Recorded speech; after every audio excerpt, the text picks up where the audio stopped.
Ce qui se passe ce soir, pour le groupe socialiste en tout cas, mais je pense pour l'ensemble du Sénat, est un moment peu glorieux.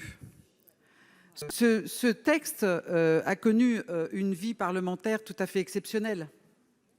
Qu'une proposition de loi de l'opposition nationale soit retenue, qu'elle soit finalement assez largement modifiée en commission, donc clairement avec la majorité En Marche, pour finalement être votée à l'unanimité totale des députés, traduisait une volonté de dépasser nos clivages politiques classiques, moins fréquents au Sénat, mais quand même, et donc traduisait cette tension vers un seul objectif, trouver le meilleur dispositif pour lutter contre les violences conjugales.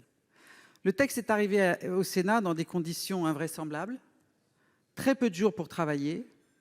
La rapporteure a été mise dans une situation extrêmement difficile d'organiser des auditions de manière effrénée pour pouvoir être en situation quand même de présenter ses observations ce soir, sachant les raisons pour lesquelles le texte est venu aussi rapidement.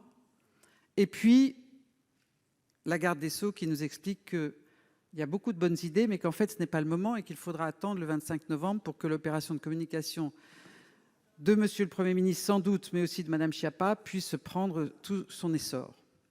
On a fait beaucoup de propositions et on l'a bien vu ce soir sur ces bancs. D'ailleurs, le début de la séance le montrait, c'est sans doute ce qui a inquiété les uns ou les autres. Nous étions dans un état d'esprit constructif, tous. Et nous avions dans cet hémicycle ceux qui s'intéressent au sujet, il faut être clair. Ceux qui ne sont pas là sont essentiellement des personnes qui ne se concentrent pas sur ces sujets. Pas tous, certains ne pouvaient pas être là. Donc, nous sommes dans un désarroi total. Donc cet article 2, qui a beaucoup d'imperfections, vous le savez, Madame la garde des Sceaux, puisqu'il y a même des imperfections techniques que vous allez devoir surmonter, je ne sais pas comment d'ailleurs. Cet article 2, nous nous abstiendrons, nous n'y ferons pas obstacle. Mais ensuite, nous allons vous laisser travailler entre vous. Monsieur Buffet n'aura plus besoin de demander des scrutins publics. Vous pourrez ensuite voter les amendements qui vous conviennent.